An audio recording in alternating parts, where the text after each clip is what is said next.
സുഹൃത്തുക്കളെ, അപ്പോ അനന്തുവിന്റെ ആത്മഹത്യക്ക് പിന്നില് FD ജിഹാദ് ആണെന്നുള്ള ഒരു കണ്ടെത്തൽ മാത്രമല്ല, ഇത് നിങ്ങൾ ഓരോരുത്തരുടെയും വീടുകളിലും എത്താം എന്നുള്ള ഞെട്ടിക്കുന്ന വിവരങ്ങളാണ് ഇന്ന് ഞാൻ നിങ്ങളുമായിട്ട് പങ്കുവെക്കുന്നത്. നമസ്കാരം. ഈ ഒരു വീഡിയോ ഹിന്ദുക്കളും ക്രിസ്ത്യാനികളും ജിഹാദിനെ പിന്തുണയ്ക്കാത്ത മുസ്ലിങ്ങളും നിർബന്ധമായിട്ടും കാണണം എന്നുള്ളതാണ് എൻ്റെ ആദ്യത്തെ ഒരു അഭ്യർത്ഥന. കാരണം നാളെ ചിലപ്പോൾ നിങ്ങളുടെ വീടുകളിലും ഇത്തരത്തിലുള്ള ഒരു ജിഹാദ് എത്തിയേക്കാം. ഇതില് മുസ്ലിങ്ങൾ എന്ന് കൂടി പറയാനുള്ള കാരണം എന്ന് പറയുന്നത്, വളരെ മതസൗഹാർദ്ദത്തോടെ ജീവിച്ച ഒരു മനുഷ്യന്റെ മകളെ കരുവാക്കിയിട്ടാണല്ലോ ഇപ്പോ ജിഹാദികൾ ഈ ഹിജാബ് എന്ന് പറയുന്ന വിഷയം ഉയർത്തിക്കൊണ്ടുവന്നിരിക്കുന്നത്. അതായത് വർഗീയത പ്രചരിപ്പിക്കുന്നതിന് വേണ്ടി കുട്ടികളെ വരെ കരുവാക്കുന്നതിനും പിഞ്ചു കുട്ടികളുടെ മനസ്സ് വേദനിപ്പിക്കുന്നതിനും ഒരു മടിയുമില്ലാത്ത മതവെറിയന്മാരാണ് ഈ ജിഹാദികൾ എന്ന് പറയുന്നത്. അതുകൊണ്ട് തന്നെ ഹിന്ദുവും ക്രിസ്ത്യാനിയും മാത്രമല്ല, സാധാരണ മുസ്ലിം അടക്കം ആരും ഇവിടെ സുരക്ഷിതരല്ല എന്നുള്ളതാണ് സത്യാവസ്ഥ. ഇനി വിഷയത്തിലേക്ക് വരുന്നതിന് മുൻപ് മറ്റൊരു കാര്യം കൂടി പറയണം. രാഹുൽ മാങ്കൂട്ടത്തിലുമായി ബന്ധപ്പെട്ട് ഒരു വിഷയം അടുത്ത കാലത്ത് ഉണ്ടായിട്ടുണ്ടായിരുന്നു. പാലക്കാട് പുതുനഗരം എന്ന് പറയുന്ന സ്ഥലത്ത് ഒരു CPM പ്രവർത്തകൻ ഒരു ആൺകുട്ടിയുടെ മുൻപിൽ നഗ്നതാ പ്രദർശനം നടത്തി അയാളുടെ പേരിൽ പോക്സോ കേസും എടുത്തു. ഇനി കഴിഞ്ഞ ദിവസം ഒരു വയോധികയുടെ മാല മോഷ്ടിച്ചതിന്റെ പേരിൽ SDPI ഭാരവാഹിയുടെ പേരിൽ കേസെടുത്തു. ഇതൊന്നും ഞാൻ വാർത്തയാക്കിയിട്ടുണ്ടായിരുന്നില്ല. കാരണം അവര് ഒരു പാർട്ടിയുടെ പ്രവർത്തകരായിരിക്കുമ്പോൾ തന്നെ സാധാരണ ഒരു മനുഷ്യരുമാണ്. അവരിൽ പലർക്കും പല ദുശീലങ്ങളും ഉണ്ടായിരിക്കാം, ലൈംഗിക വൈകൃതങ്ങളും ഉണ്ടായിരിക്കാം, അങ്ങനെ പലതും ഉണ്ടായേക്കാം. അതുപോലെ തന്നെ ഞാൻ ഒഴിവാക്കിയ ഒരു വിഷയമാണ് അനന്തുവിന്റെ ആത്മഹത്യ എന്ന് പറയുന്നത്. പക്ഷേ കാര്യങ്ങളെക്കുറിച്ച് അന്വേഷിച്ചപ്പോൾ രണ്ട് വ്യക്തികൾ തമ്മിലുള്ള ബന്ധമോ ലൈംഗിക വൈകൃതമോ എന്നുള്ളതിനേക്കാൾ വളരെ നല്ല രീതിയിൽ പ്രവർത്തിക്കുന്ന ഒരു സംഘടനയായിട്ടുള്ള RSSന്റെ മേൽ കരിവാരി തേക്കുവാനാണ് ആ സംഭവത്തെ പലരും ഉപയോഗിക്കുന്നത് എന്നുള്ളതാണ് സത്യാവസ്ഥ. അത് വളരെ വ്യക്തമായിട്ടുള്ള ഒരു കാര്യം കൂടിയാണ്. ആ ഒരു വിഷയത്തിന്റെ പേരിൽ ശശികല ടീച്ചറും ഈ അനന്തുവിന്റെ തന്നെ ബന്ധുവായിട്ടുള്ള MS രാധാകൃഷ്ണൻ എന്ന് പറയുന്ന വ്യക്തിയും സത്യം പറഞ്ഞുകൊണ്ട് മുന്നോട്ട് വന്നു. അതിൽ നിന്നെല്ലാം നമുക്ക് വ്യക്തമാവുന്നത് ലവ് ജിഹാദിനേക്കാൾ, നാർക്കോട്ടിക് ജിഹാദിനേക്കാൾ, എക്കണോമിക് ജിഹാദിനേക്കാൾ, പൊളിറ്റിക്കൽ ഇസ്ലാമിനേക്കാൾ ഭീകരമായ, അതും ഒരു കുടുംബം തന്നെ കുട്ടിച്ചോറാക്കുന്ന രീതിയിലുള്ള ജിഹാദി പ്രവർത്തനമാണ് അനന്തുവിന്റെ കാര്യത്തിൽ നടന്നിരിക്കുന്നത് എന്ന് തന്നെ നമ്മൾ സംശയിക്കേണ്ടിയിരിക്കുന്നു. ആദ്യം ശശികല ടീച്ചർ പറഞ്ഞ കാര്യങ്ങൾ നമ്മളൊന്ന് പരിശോധിക്കണം. അവര് ആദ്യം തന്നെ പറയുന്നത്, അനന്തു സൂചിപ്പിച്ച NM എന്ന് പറയുന്ന നിതീഷ് മുരളീധരൻ എന്ന് പറയുന്ന വ്യക്തി ഒരു കാലത്തും RSSന്റെയോ BJPയുടെയോ സജീവ പ്രവർത്തകനായിരുന്നില്ല എന്നുള്ളതാണ്. മാത്രമല്ല, RSSുമായിട്ട് എന്തെങ്കിലും ബന്ധം ഈ നിതീഷിനുണ്ടെങ്കിൽ അത് വിശേഷ ദിവസങ്ങളിൽ മാത്രം RSSുമായി സഹകരിക്കുന്ന ഒരു വ്യക്തി എന്നുള്ളത് മാത്രമായിരുന്നു. ഇനി അനന്തു പറയുന്നത് 3 വയസ്സോ 4 വയസ്സോ മുതൽ ലൈംഗികമായിട്ട് പീഡിപ്പിച്ചു എന്നുള്ളതാണ്. പക്ഷേ നിതീഷ് മുരളീധരന്റെ ആ ഒരു ചിത്രം പുറത്തേക്ക് വന്നു കഴിഞ്ഞപ്പോൾ സാമാന്യ ബുദ്ധിയുള്ള അരിയാഹാരം കഴിക്കുന്ന ഏതൊരു മനുഷ്യനും ചിന്തിക്കാവുന്നതേ ഉള്ളൂ, രണ്ടുപേരും ഏകദേശം സമപ്രായക്കാരാണ്. മാത്രമല്ല, ഞാൻ നേരത്തെ പറഞ്ഞ നിതീഷിന്റെ ബന്ധു കൃത്യമായിട്ട് വെളിപ്പെടുത്തിയിട്ടുണ്ട്, അനന്തു എന്ന് പറയുന്നത് 1999 ജനിച്ച ഒരു വ്യക്തിയും അനന്തുവിനേക്കാൾ 7 വയസ്സ് കൂടുതലുള്ള വ്യക്തിയാണ് ഈ പറയുന്ന നിതീഷ് മുരളീധരൻ എന്ന് പറയുന്നത്. അതായത് 4 വയസ്സിൽ അനന്തുവിനെ നിതീഷ് മുരളീധരൻ പീഡിപ്പിക്കണമെങ്കിൽ അത് നിതീഷിന്റെ 11ാം വയസ്സിലായിരിക്കും. ആ സമയത്ത് എന്ത് ചുമതലയായിരിക്കും ഈ നിതീഷിന് RSSൽ ലഭിക്കുക? അതായത് 11 വയസ്സിൽ.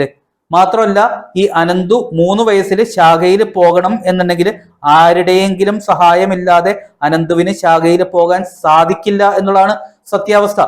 അതിന്റെ കാരണം അന്വേഷിക്കുമ്പോഴാണ് വ്യക്തമായിട്ട് മനസ്സിലാക്കാൻ സാധിക്കുന്നത്, ഈ അനന്തുവിന്റെ അച്ഛൻ എന്ന് പറയുന്നത് സജീവ RSS പ്രവർത്തകനായിരുന്നു. അവരുടെ വീടിന്റെ പരിസരത്തുള്ള 1ലധികം ശാഖകളിൽ പരിശീലനങ്ങൾ ഏകോപിപ്പിച്ചിരുന്നത് ഈ അനന്തുവിന്റെ അച്ഛനായിരുന്നു. മാത്രമല്ല, അദ്ദേഹം RSSന്റെ താലൂക്ക് തലം വരെയുള്ള ഭാരവാഹിയായും പ്രവർത്തിച്ചിട്ടുണ്ട്. ഒപ്പം തന്നെ ഈ അനന്തുവും കുട്ടികളെ പരിശീലിപ്പിക്കുന്ന ചുമതലയുള്ള മുഖപ്രമുഖ ആയിട്ടും പ്രവർത്തിച്ചിട്ടുണ്ട്. അതായത് RSSനെ കുറ്റം പറയുന്ന അനന്തുവിന്റെ അച്ഛൻ തന്നെ RSSന്റെ സജീവ പ്രവർത്തകനായിരുന്നു. അപ്പോൾ ഇങ്ങനെയുള്ള അനന്തുവിനെ നിരന്തരമായി ശാഖയിൽ വരാത്ത ഒരു നിതീഷ് എന്ന് പറയുന്ന വ്യക്തിക്ക് എങ്ങനെ പീഡിപ്പിക്കാൻ സാധിക്കും എന്നുള്ളത് ചോദ്യചിഹ്നമാണ്. അതിനെക്കുറിച്ച് അന്വേഷിച്ച് പോകുമ്പോഴാണ് മനസ്സിലാവുന്നത്, ഈ നിതീഷും അനന്തവും ജീവിച്ചിരുന്നത് ഒരേ പറമ്പില് വീടുകളായിട്ട് ഒരു കുടുംബം പോലെയാണ്. മാത്രമല്ല, പണ്ട് കാലത്തൊക്കെ വളരെ അപൂർവം വീടുകളിലാണ് TV ഉണ്ടായിരുന്നത്. അങ്ങനെ ആ പ്രദേശത്ത് അനന്തുവിന്റെ വീട്ടിലാണ് TV ഉണ്ടായിരുന്നത്. ഏകദേശം 10ഓളം വീടുകളിൽ നിന്ന് ആളുകൾ TV കാണാൻ വേണ്ടിയിട്ട് ഈ അനന്തുവിന്റെ വീട്ടിലേക്ക് വന്നിരുന്നു. ആ കൂട്ടത്തിൽ നിതീഷും ഉണ്ടായിരുന്നു. മാത്രമല്ല ഇവർ വളരെ അടുത്ത സുഹൃത്തുക്കളായിരുന്നു. അപ്പൊ നമ്മൾ മനസ്സിലാക്കേണ്ടത്, ഒരു കൂട്ടം ആളുകൾ ഒരുമിച്ചിരുന്ന് TV കാണുമ്പോഴും തുറസായ സ്ഥലങ്ങളിൽ വെച്ച് മാത്രം നടത്തപ്പെടുന്ന ശാഖകളിൽ വെച്ചും 11 വയസ്സുകാരനായ നിതീഷിന് 4 വയസ്സുകാരനായിട്ടുള്ള അനന്തുവിനെ പീഡിപ്പിക്കുവാനുള്ള യാതൊരുവിധ സാഹചര്യങ്ങളും ഉണ്ടാകാൻ ഇടയില്ല.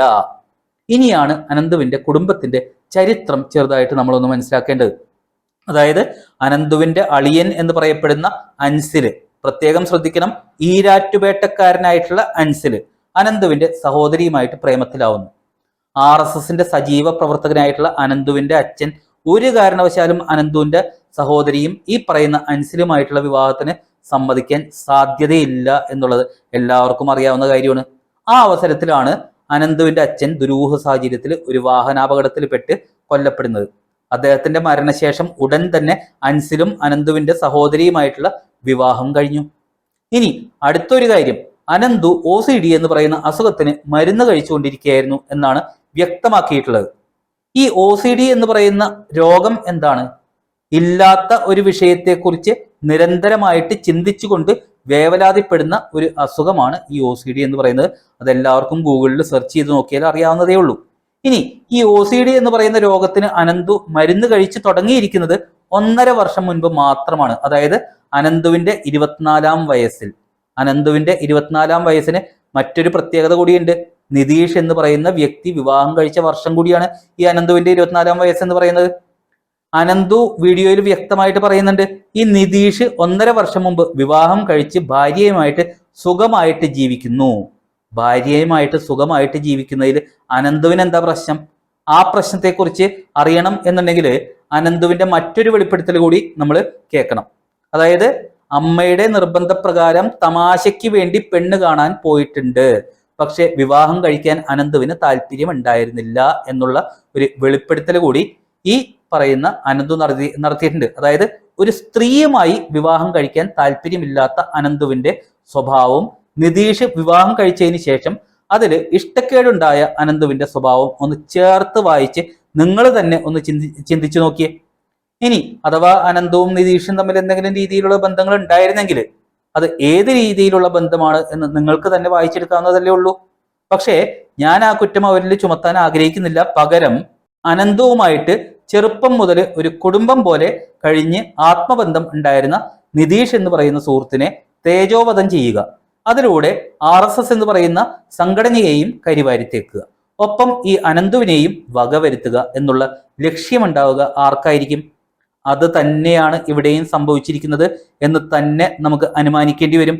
അതായത് അനന്തുവിന്റെ അച്ഛനെ വകവരുത്തി, അനന്തുവിന്റെ മനസ്സിൽ വിഷം കുത്തിവെച്ച് വേണ്ടാത്ത ചിന്തകൾ കുത്തിത്തിരുകി തൻ്റെ ലക്ഷ്യങ്ങൾക്ക് അനുയോജ്യമായിട്ടുള്ള രീതിയിലുള്ള ഒരു ആത്മഹത്യ ഡിസൈൻ ചെയ്ത് നടപ്പിലാക്കി, ഒപ്പം അനന്തുവിന്റെ സഹോദരിയെയും കൈക്കലാക്കി. അങ്ങനെ നല്ല രീതിയിൽ ജീവിച്ചു പോയിരുന്ന ഒരു കുടുംബത്തെ കുട്ടിച്ചോറാക്കി മൊത്തമായിട്ട് നശിപ്പിച്ചു.